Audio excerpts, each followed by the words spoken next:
impacting NASA's mission to the moon. Plus, back from the brink, how the Spurs pulled out a big win. Of course, Game 7 Fly. in the Western Conference Finals so far. I think I might have to kill it.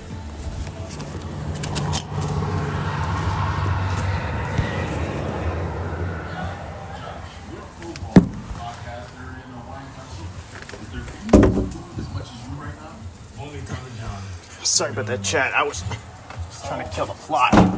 As a porter, this is underwear with game. I wish we could actually catch up. Whoa, you have a bikini? Actually, I heard. That's better. Now you can actually catch up over DiGiorno wood-fired style pizza. Right from your oven.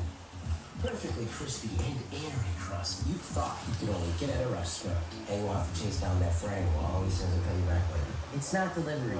It's DiGiorno wood-fired style pizza.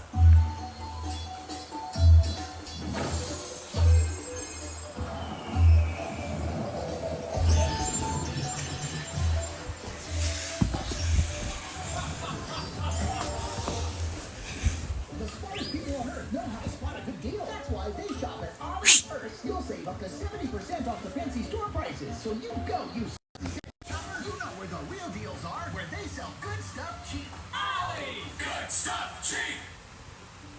La salud de tu cerebro es importante.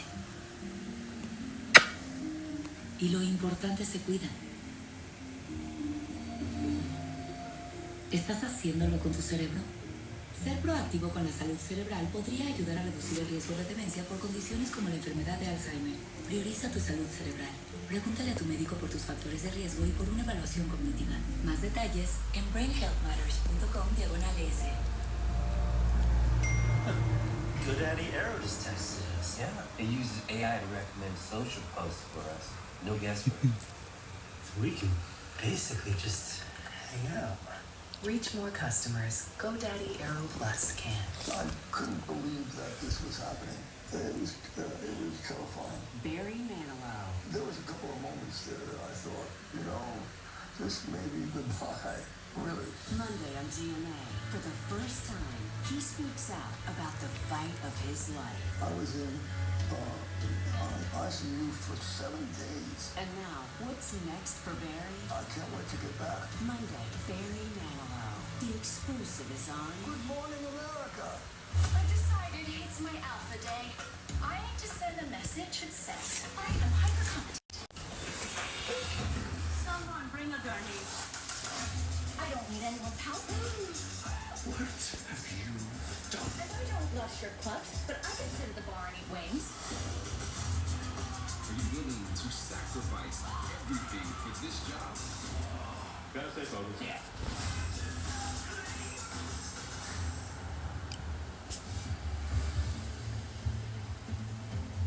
Pushing pause on President Trump's anti-weaponization fund. I'm Kira Phillips from our nation's capital. It's Friday, May 29th. Right now on ABC News Live, the $1.8 billion so-called slush fund for Trump's allies on hold as critics hope to stop potential payouts to January 6 rioters. The breaking details this hour.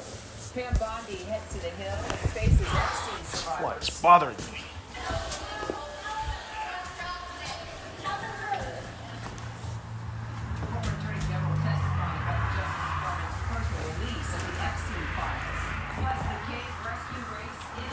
Heck's a fly. Two missing villagers in a flooded cavern, and the man just pulled to safety. And game sweat match, how a spring Really heat wave annoys took me. out the world's top tennis player at the French Open. ABC News Live starts right now.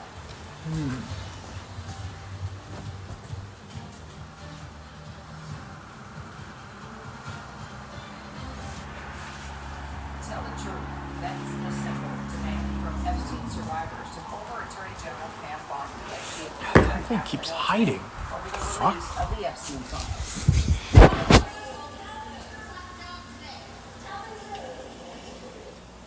That interview between House lawmakers and the former AG now over after nearly 4 hours of questioning.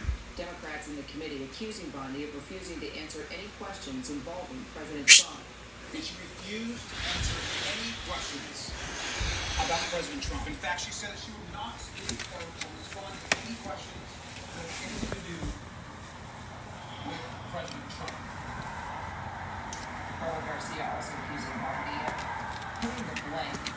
successor, acting AG Todd Blanche, finally pushing back, saying that that's not true, and praising Blanche for his management of what she called a Herculean task. Let's bring in our ABC News chief investigative correspondent, Aaron Tursky.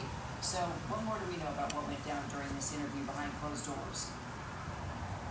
Well, apparently, Kira, according to the New York Post, which caught up with a Justice Department official who accompanied Bundy, she said that Maxwell should not be pardoned, that Epstein's friggin' fly! And she also apparently refused to talk, according to Democrats, about Trump's relationship with Epstein, even though she was the one who told the president that his name was all over the documents, and that initially, at least, Had to do what I had to do, Mama. Trump kind of shutting down the effort to release them before Congress forced the issue. So she's been in a box over some of the release of the Epstein files. We'll see if and when we get the transcript, but Republicans have canceled their appearance before today, Kira. So we're not sure whether they would give a different assessment than the Democrats would give. So Democrats also say that they have a lot of questions. Got it. Whoever actually for acting AG Todd Blanche in that interview. Could we see him back in front of Congress, you think? Well, certainly see him back in front of Congress if the president nominates him to be the Attorney General. And at that point, he would have to go through a confirmation hearing and answer questions in the Epstein file. Be part of it. All taken care of, Karma. The release was not entirely smooth. Victims have been quite blunt in saying that the Justice Department released some. Wants to consider arguments from a lawsuit brought by a former January 6th prosecutor to block the fund permanently. The ruling says nothing about the merits of the case itself, but does bar the administration from taking any further action pursuant to the creation or operation of the Anti-Weaponization Fund. Justice Department reporter Alex Lana and legal contributor and law professor at the University of Baltimore, Kim Whaley, join me now. So, Alex, I think everyone wants to know what happens to the fund in the meantime. I mean, right now, based on this order, it is completely on ice. The brink of made clear that everything that has to do with it, the funding of this fund, any commissioners that might be appointed, that is all subject to the hold now and consider the legal arguments. National Senate really expedited the review schedule, and it was not as if there was actually going to be money paid out instantly to anybody. We heard from the acting Attorney General Todd Blanche that they still needed to appoint commission members. They still needed to have those commission members set out criteria for how people would have their claims considered.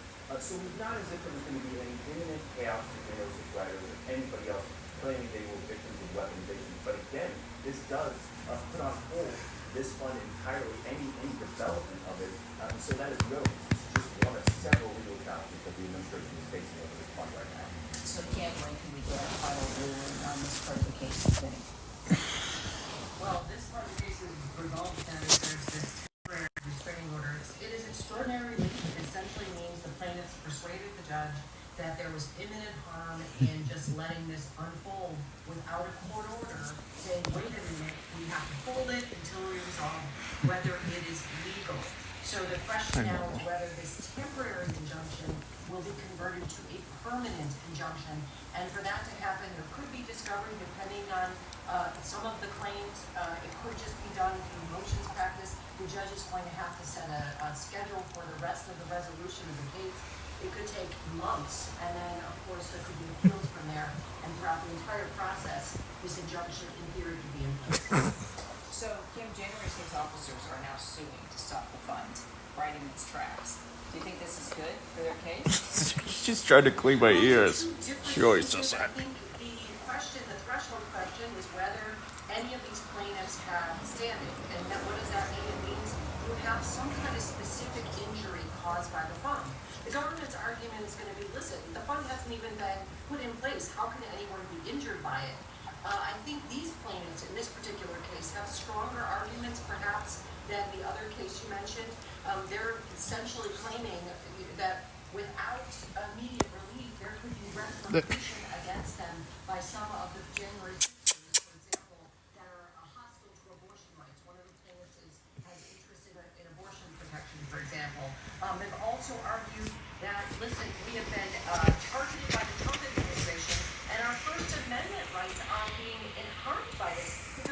no rights to the funds. This is a political fund. It's only for certain people who claim weaponization, not people who are subject to weaponization by this president. So there's a lot here to unpack. It's very interesting from a constitutional perspective, but I would say I think either for I don't think this stream is. it's just like very typical of Trump. No court's ever had to look I at don't this think kind of issue people are before. gonna watch this There's no stream. president that's ever Huh. gotten where Trump goes. Alright, I'm signing off.